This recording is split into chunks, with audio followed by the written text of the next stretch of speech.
Je dois vous faire un aveu.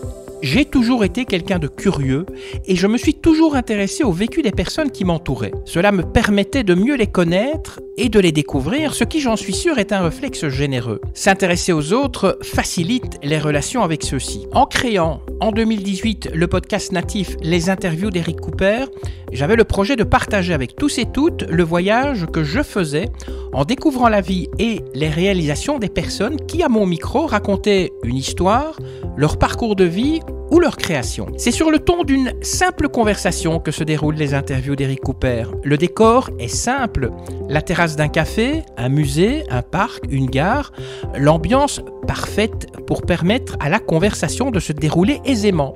Le seul témoin de ces mots échangés, c'est le micro qui restituera fidèlement les échanges et les bruits extérieurs. L'auditeur ou l'auditrice n'assiste pas à cette conversation, mais si il ou elle ferme les yeux, il ou elle sera à mes côtés et grâce à son imagination, suivra l'interview pour découvrir de façon virtuelle l'acteur ou l'actrice du podcast qui pourra être une personne connue ou inconnue. J'espère que vous aurez un plaisir certain à écouter ce podcast et que vous vivrez un moment unique et hors du temps grâce à celui-ci.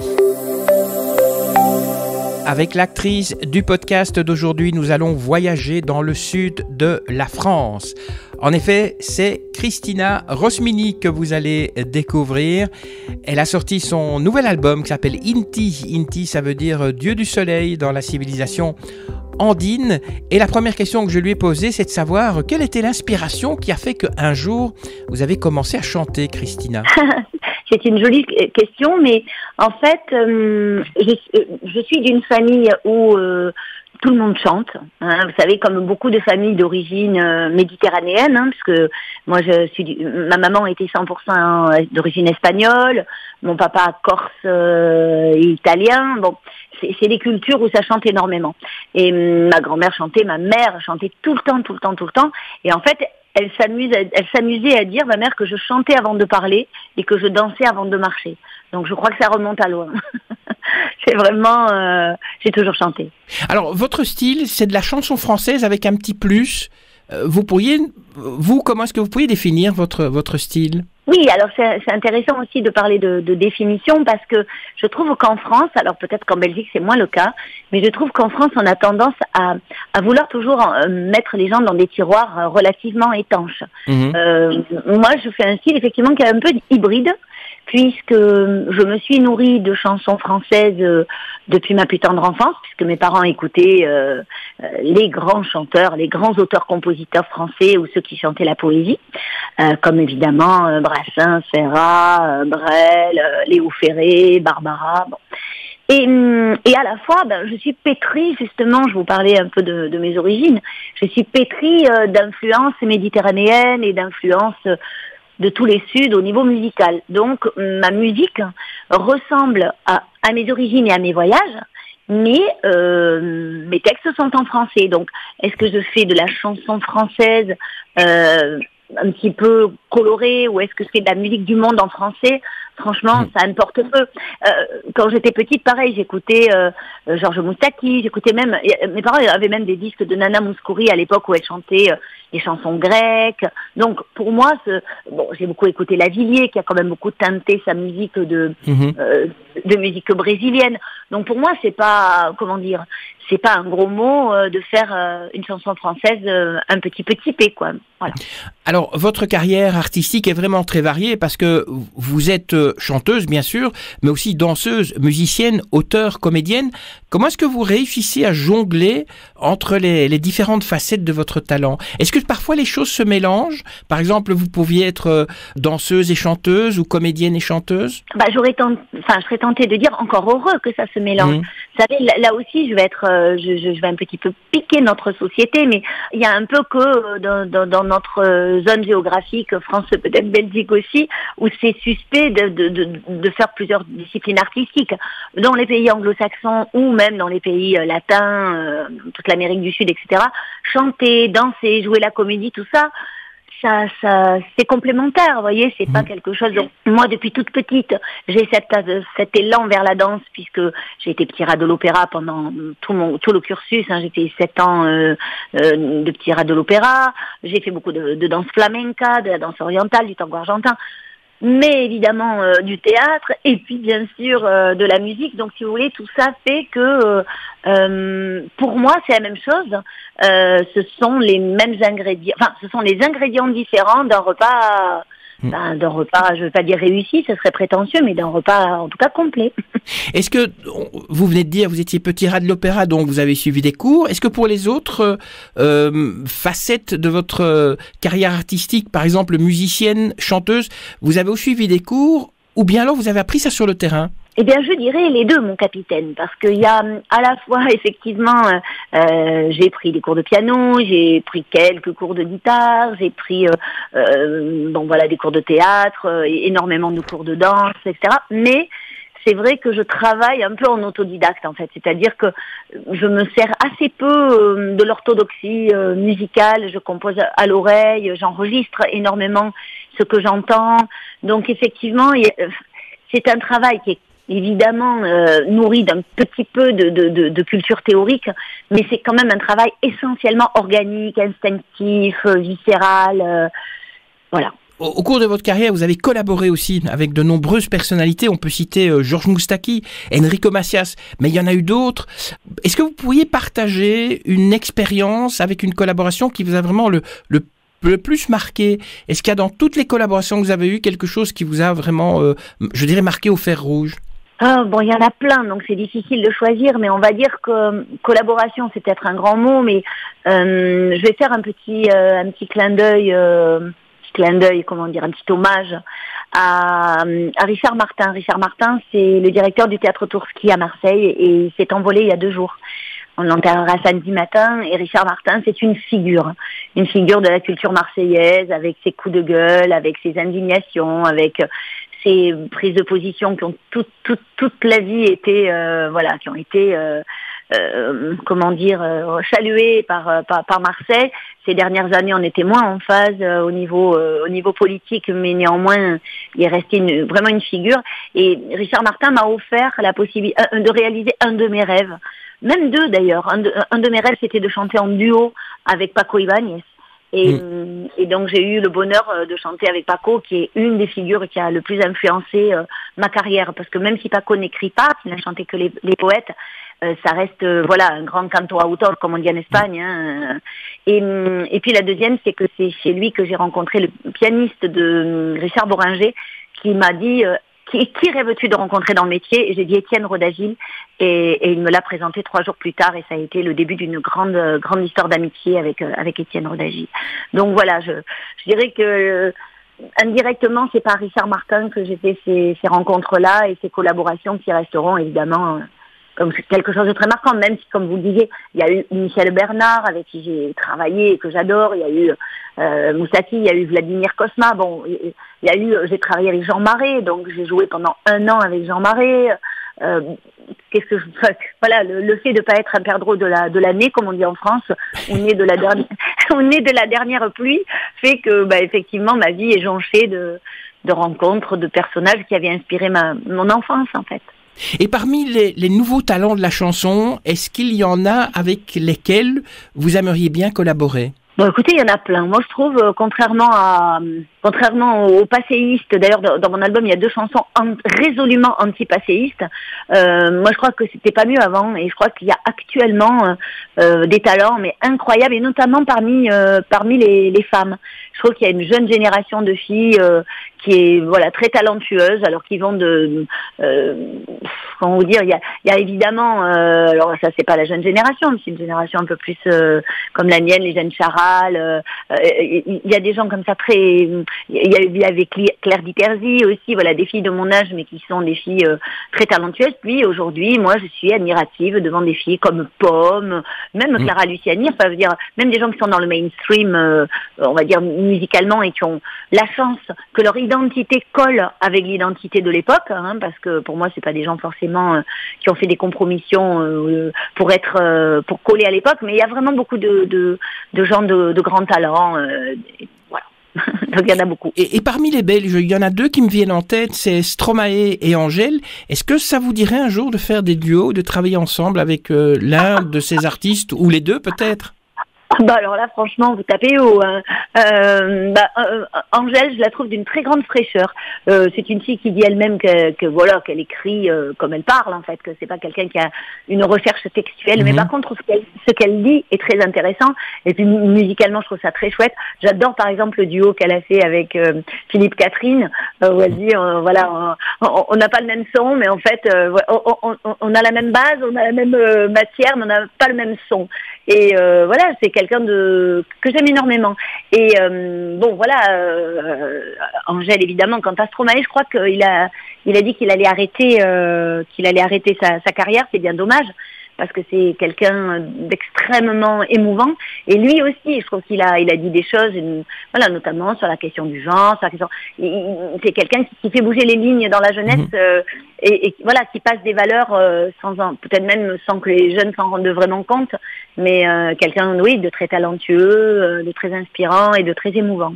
Vous aimez les artistes engagés, hein, à vous entendre et à lire un peu ce que vos biographies. L'engagement est important. C'est pas seulement chanter une petite chanson d'amour, c'est peut-être aussi faire passer un message. Oui, alors les deux, c'est-à-dire que moi je peux aimer des gens qui n'ont pas fait passer de message particulier, mais qui m'ont ému. En fait, ce que j'aime, c'est quand il y a de l'humanité dans le travail d'un artiste. Alors ça peut être tout simplement par un texte d'amour ou par un texte, évidemment. Mais c'est vrai que moi, je suis une artiste engagée. Et c'est vrai que j'ai des indignations, j'ai ce qu'on appelle les justes colères. Hein. Je suis pas du tout quelqu'un de coléreux, mais par contre j'ai des souffrances qui m'animent et qui me donnent envie d'apporter une infime pierre à l'édifice pour un tout petit peu changer ce monde par mes actions, tout simplement, de petit colibri, hein, comme petit colibri de l'histoire. Et voilà, moi je peux difficilement m'empêcher. Pendant longtemps, mon travail a rendu compte d'un engagement qui était plutôt tourné vers le passé, puisque je parlais beaucoup de la guerre civile espagnole, je parlais beaucoup du Front populaire, je parlais de choses qui avaient touché plus particulièrement mes grands-parents. Et mon dernier album, c'est un album qui, sans que je l'ai cherché, soulève des problématiques actuelles et met des mots sur on va dire des problématiques qui moi me touchent et m'animent, comme la cause des migrants noyés en Méditerranée. C'est milliers et milliers de gens qui font de cette Méditerranée un cercueil à ciel ouvert. La cause des Indiens d'Amérique, c'est-à-dire voilà les problématiques des peuples autochtones et notamment problématiques qui sont induites par les réchauffements climatiques ou par des choix pas assez écologistes. Voilà, bon. Donc tout ça, voilà, ça fait partie de ce qui me touche et de ce qui me fait de la peine ou ce qui m'indigne et alors donc chez les autres, effectivement, quand il y a cette veine-là, notamment des prises de parole féministes ou voilà, contre les femmes battues ou contre contre les ségrégations quelles qu'elles soient, contre les tiroirs étanches. Encore une fois, je parlais de tiroirs étanches quant aux genres musicaux. C'est pareil pour les tiroirs étanches quand on met les gens voilà, dans des catégories soi-disant ceci ou cela parce qu'ils émanent de tel ou tel milieu social ou de telle ou telle religion ou de tel ou tel pays. Voilà, je trouve ça absurde. Alors, votre dernier album, justement, ça tombe bien, on va en parler. Il s'appelle Inti, ce qui veut dire Dieu du soleil dans la civilisation andine. Est-ce que vous pourriez nous en dire plus sur ce projet? Vous avez déjà dit 2 mots, mais comment est-il né? Comment est-ce que ce projet est né? Alors, étrangement, c'est un projet qui est né au Québec, figurez-vous. Alors, c'est pas très méditerranéen, c'est pas très sud, hein, c'est pas très marseillais, le Québec. Mais il se trouve que mon mari... je m'amuse à dire mon maritariste. Mon mari est un merveilleux guitariste, Bruno Caviglia, et qui accompagne, entre autres, Michel Fugain. Vous parliez d'Enrico Macias, effectivement. J'aimerais d'ailleurs faire une toute petite parenthèse en lien avec tout à l'heure avec Enrico, la Belgique. Vous verrez pourquoi.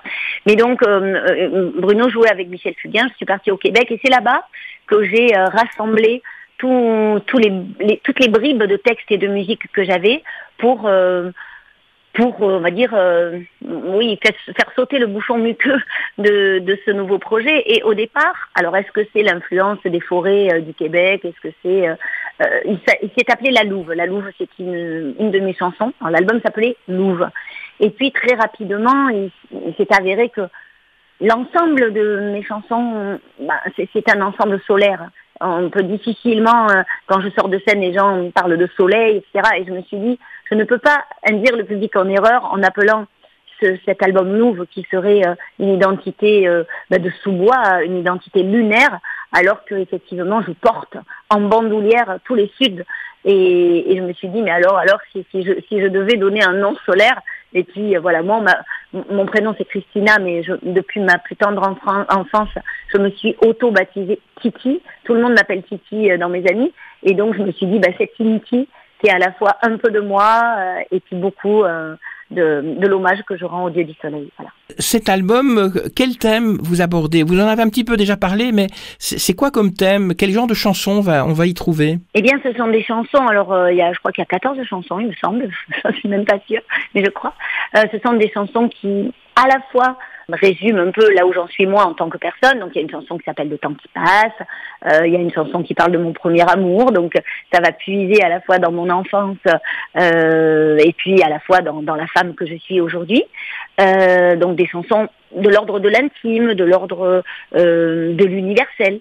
Et puis il y a des chansons qui sont de l'universel, je veux dire de problématiques qui touchent tout le monde, hein. Le temps qui passe, l'amour. Et puis il y a des chansons, comme je vous dis, qui sont plus ancrées dans l'époque. Donc il y a une chanson dont le titre est en anglais, mais il y a vraiment que le titre, qui s'appelle Something in the Air, qui est ce petit quelque chose dans l'air.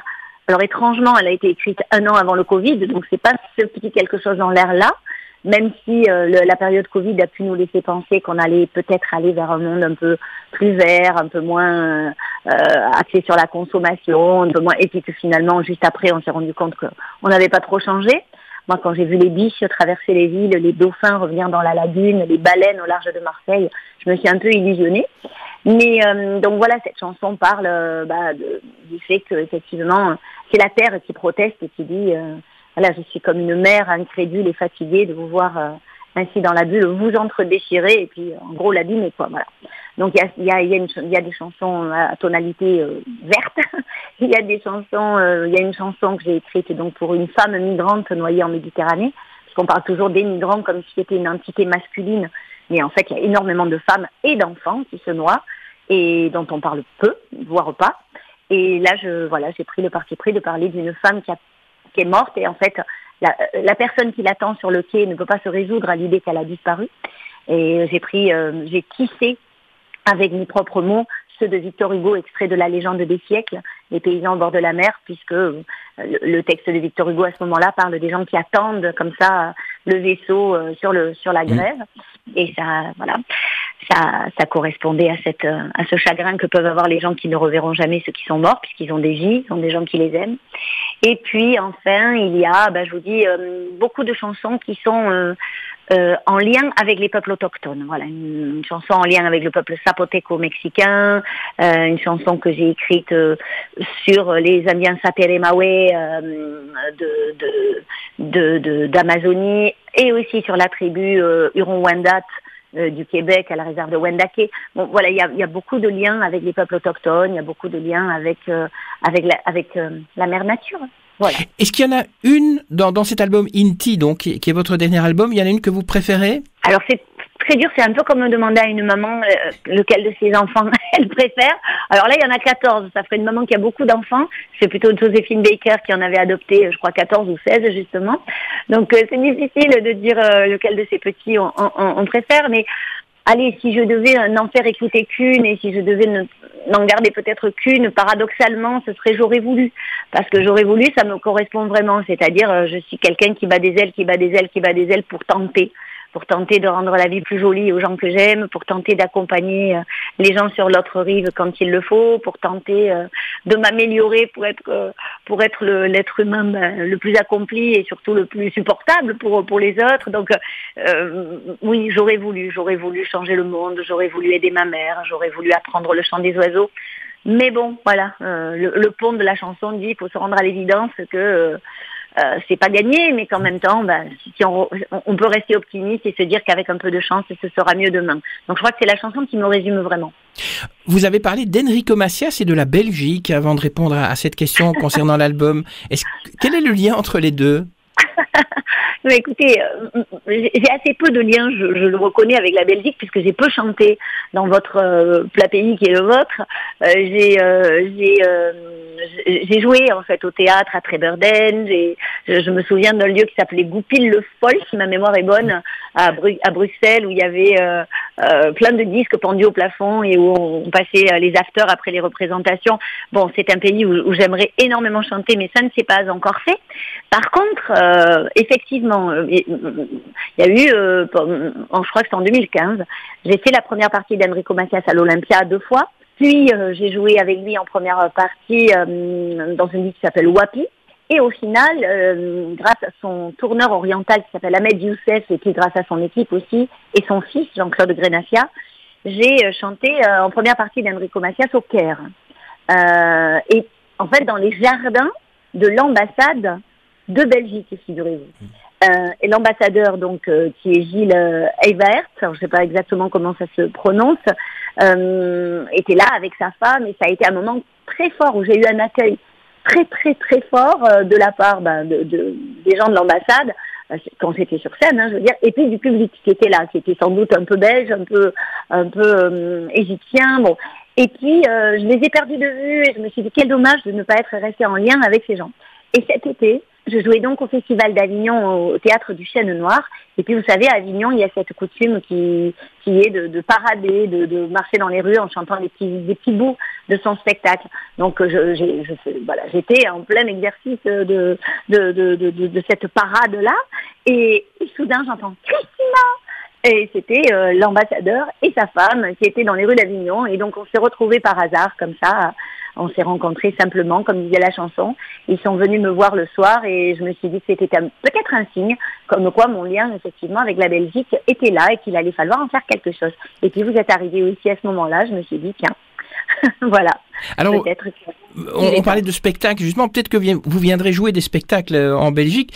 Donc, vous avez créé ces spectacles musicaux avec des thèmes historiques, tels que El Niño, Lorca et Tio, donc itinéraire d'une enfant de Brassens. Est-ce que vous pouvez nous expliquer comment ces projets sont nés et quel message vous cherchez à transmettre à travers ces spectacles? C'est vrai que j'ai fait plusieurs spectacles mosaïques. Vous savez que la mosaïque en Méditerranée, on aime bien ça. Mmh.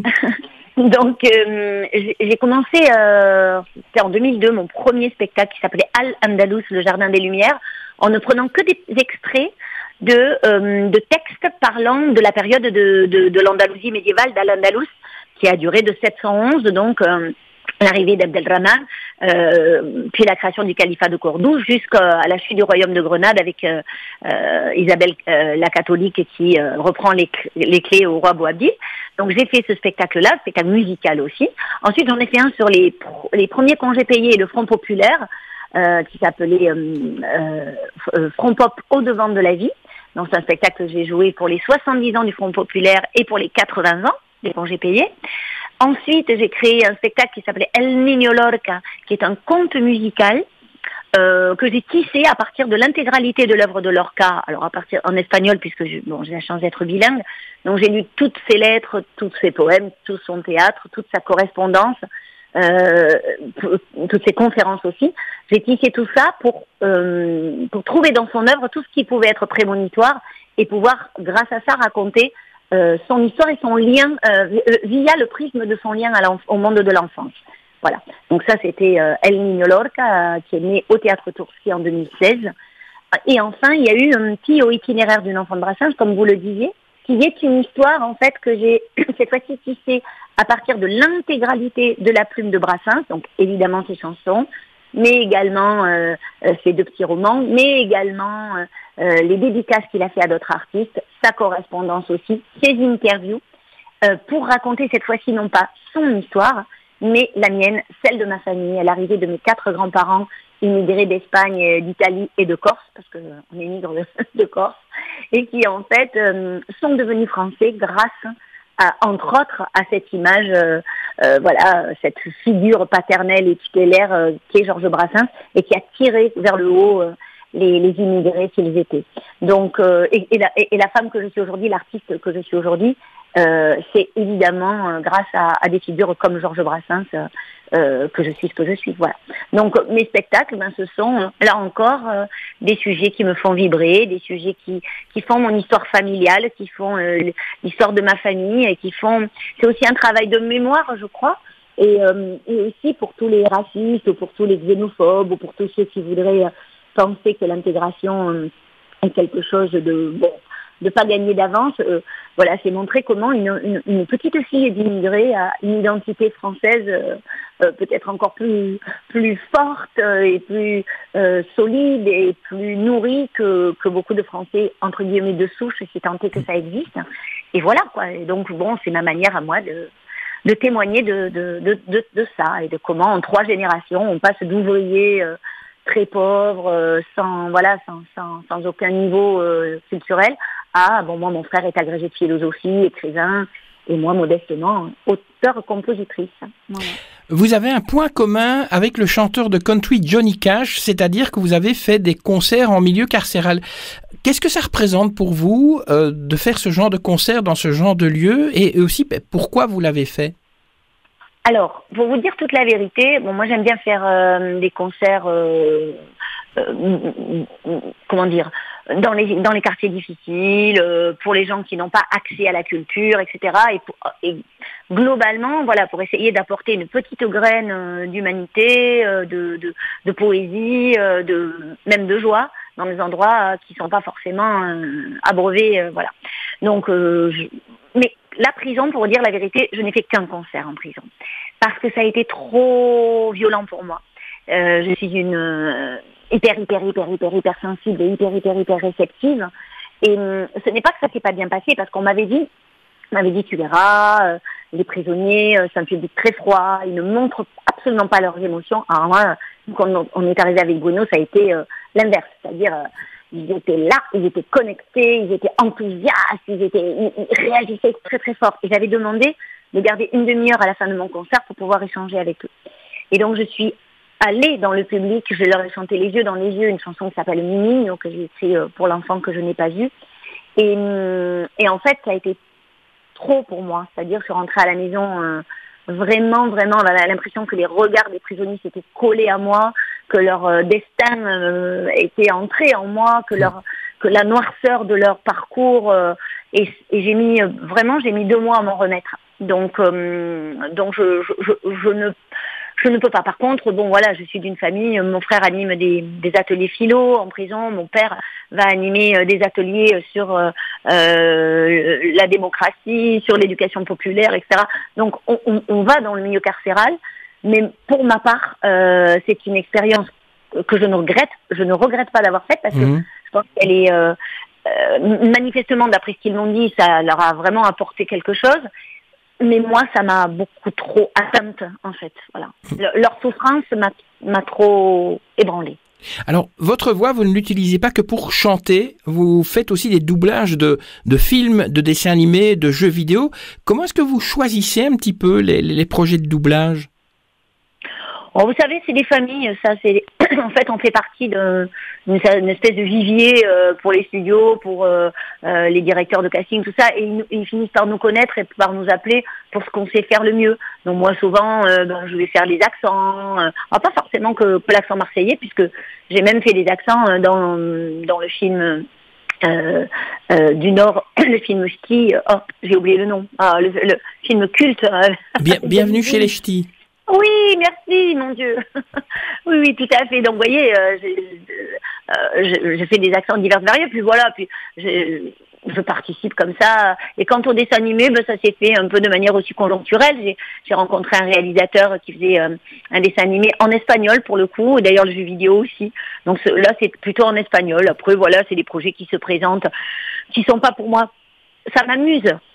Parce que c'est très rigolo à faire, mais c'est pas ce qui fait vibrer mon âme. Donc moi, ma vie, c'est mes créations, c'est la chanson. Donc ça, c'est, comment dire, ce sont des petits moments qui mettent, comme on appelle, du beurre dans les épinards et qui en plus sont très ludiques, et puis ça me permet de retrouver les copains, et c'est très drôle d'être en studio et de s'amuser à ce genre d'exercice. Alors, vous venez de sortir donc cet album Inti dont on a parlé, mais quels sont un petit peu vos projets futurs et est-ce que vous avez des rêves que vous aspirez à réaliser dans les prochaines années? Alors c'est marrant que vous me disiez ça parce qu'en ce moment précisément, je suis en train de focaliser sur mon rêve d'enfant. Quand j'étais toute petite, quand j'avais 5 ans, j'étais chez mes grands-parents. Je me souviens que j'avais 5 ans parce que mon frère était bébé. C'est ça mon repère. Et on était devant la télé chez mon grand-père espagnol. Et là, il y a une émission sur Edith Piaf. Et on voit la vie d'Edith Piaf avec tous ses voyages, avec tous ses amants, avec l'Olympia. Et mon grand-père dit, mais regarde cette vie qu'elle a eue. Et moi, je me suis dit dans ma tête, il dit, pêcheur. Vous savez, à Marseille, on dit pêcheur, ça veut dire le pauvre. Pêcheur papy. Je peux pas lui dire parce que ça va lui faire de la peine, mais ça, c'est la vie que je vais avoir. Et en fait, depuis toute petite, je me suis dit, un jour, j'aurai mon Olympia. Donc aujourd'hui, je me dis, voilà, ma maman est partie à un certain âge. Moi, je me suis dit qu'à cet âge-là, je voudrais avoir mon Olympia. Donc, je me laisse 4 ans là devant moi pour essayer de faire grandir mon aventure, pour essayer de trouver un public plus large, puisque comme je suis une artiste autoproduite, c'est pas forcément, j'ai aucun moyen de me faire connaître autre que ce que nous faisons aujourd'hui, hein, grâce à des rencontres comme celle entre vous et ma musique, on va dire, pour pouvoir atteindre un public plus large. Donc j'ai 4 ans pour avoir mon Olympia. Mais avoir mon Olympia, c'est pas juste anecdotique. Ça voudra dire avoir pu rencontrer le public suffisamment large pour pouvoir remplir cet Olympia, le public qui peut être heureux en écoutant ma musique. Voilà. Mon rêve, c'est ça. Mon rêve, c'est... Alors évidemment, je suis en train d'écrire les chansons qui feront le nouveau projet, mais finalement, peu importe, parce que moi, j'ai toujours suivi mon âme, ce que me dictait mon âme. J'ai vraiment jamais dérogé à ça, c'est-à-dire indépendamment. Donc, je m'amuse dans l'album. Il y a une chanson qui dit je ne suis pas dans le mainstream, justement, because I'm not in the mainstream, parce qu'effectivement, c'est pas ça qui m'anime. Ce qui m'anime, c'est d'être fidèle à mes valeurs, fidèle à ce qui fait, aux musiques qui font danser mon cœur. Donc il y a le flamenco, la musique sud-américaine, la musique indienne. Ça, ce sont des musiques qui me nourrissent et qui continueront à irriguer mes compositions. Mais après, voilà, mon rêve, évidemment, c'est de rencontrer mon public. C'est ça. Il est déjà là, mais il est encore confidentiel. Est-ce que j'aurai cette chance-là avant de tirer le rideau et avant de m'envoler? C'est mon rêve. Oh, soyons positifs, disons oui. Alors, une dernière question. Est-ce que vous pourriez partager avec nous une anecdote amusante ou émouvante liée à votre carrière que vous n'avez pas encore eu l'occasion de partager en public? Ah là là, il y en a tellement, mon Dieu. Mais je ne sais pas si je ne l'ai pas déjà partagé, par contre.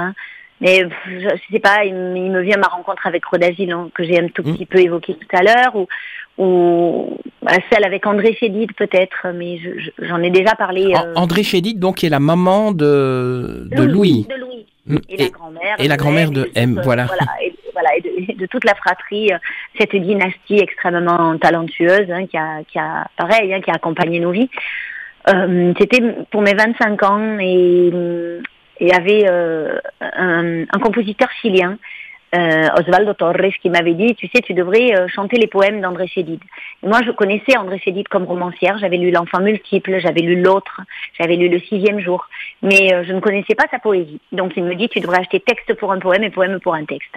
Et donc, je pars ce jour-là pour enregistrer une chanson sur l'Europe, d'ailleurs c'est rigolo, c'était le jour de mon anniversaire, c'était le jour de mes 25 ans. Et je passe rue de Seine et je vois une toute petite librairie et je m'arrête devant. Et puis je continue ma route, je vais à ma séance de studio. Et le soir en sortant, vers 18h, je repasse devant la librairie et quelque chose me pousse à rentrer. Et là, la libraire me dit, elle me dit, je vous ai repéré, vous êtes passé vers midi et je savais que vous reviendriez, je savais que vous entreriez. Alors je dis, bon, d'accord, j'ai écouté. Je me permets, votre librairie est toute petite, mais je me permets, est-ce que par un hasard incroyable, vous auriez des livres d'André Chédid? Et là, la libraire me regarde, elle me dit, vous plaisantez? Je dis, non, pourquoi? Elle me dit, voyez le pan là, de gauche, là? Elle me dit, ce ne sont que des livres d'André Chédid traduites dans toutes les langues, des livres sur André Chédid. Je dis, mais c'est pas possible. Elle me dit, mais pourquoi vous voulez ça? Je dis, parce que j'aimerais chanter ses poèmes. Elle me dit, bon, écoutez, tenez. Elle me dit, déjà, je vous offre un livre. Et puis, elle me dit, asseyez-vous là, s'il vous plaît. Donc elle me fait asseoir et elle prend son téléphone. À l'époque, on faisait vous vous rappelez? Donc elle prend son téléphone avec son petit compteur là, et puis elle téléphone et elle dit oui, excuse-moi, tu peux descendre 5 minutes s'il te plaît. Et là, la porte de la librairie, du fond de la librairie, s'ouvre sur un escalier qui montait, et de cet escalier surgit André Chédid. Et là, je suis restée mais vraiment interloquée devant la poésie du moment, devant les blagues des petits anges, hein, ce genre de synchronicité folle. Et André Chédid m'a dit, m'a prise en affection, elle est venue me voir sur scène, elle m'a offert tous ses livres, elle a contribué à nourrir ma plume. Je dis, elle a contribué à nourrir ma louve, hein, parce que une des phrases qui m'ont marqué d'André Chédid, un poème qu'elle écrit et qui aujourd'hui résonne évidemment par rapport à mon parcours et par rapport à la femme que je suis aujourd'hui. La phrase dit « La femme des longues patiences se met lentement au monde ». Et je crois qu'il ne faut pas hésiter à prendre le temps de s'accoucher soi-même et surtout d'être fidèle à qui on est, à ses équipes aussi. Moi, je suis fidèle à mes musiciens. Je parlais de mon mari tout à l'heure, mais il y a aussi Xavier Sanchez à la percussion. Il y a aussi Sébastien Debar au clavier, à l'accordéon, au bandoneon, à la cordina. Et il y a aussi Bernard Menu qui est bassiste, mais qui a également co-réalisé mes albums. Puis tous mes musiciens participent en fait à la réalisation de mes albums. Je fais la direction musicale, mais ils sont vraiment partie prenante. Et il y a une vraie civilité et d'âme et d'amitié, professionnelle et humaine entre nous. Et voilà, toute mon équipe est comme ça. Et je crois être quelqu'un de fidèle. Et je pense, c'est pour ça que quand vous me disiez quels sont vos rêves en termes de création, c'est de continuer. C'est de continuer à aller au bout de ce rêve qui a germé comme ça quand j'étais sur ma chaise haute, quand j'étais bébé, et qui continue à m'animer et à me faire... à donner du sens à ma vie. Ça y est, c'est fini. Christina Rosmini, merci d'avoir répondu à mes questions. Si vous souhaitez en savoir plus, n'hésitez pas, bien sûr, à aller sur son site christinarosmini.com. Je vous rappelle le nom de son nouvel album, Inti, c'est le dieu du soleil. Alors, avant que vous nous quittiez, vous les auditeurs, n'oubliez pas de liker, de partager abondamment et de commenter ce podcast. Abonnez-vous aussi, comme ça vous serez tenu au courant de la publication du prochain podcast. Allez, sur ce, je vous quitte. Que la force soit avec vous et avec tous les autres. Et à la prochaine fois.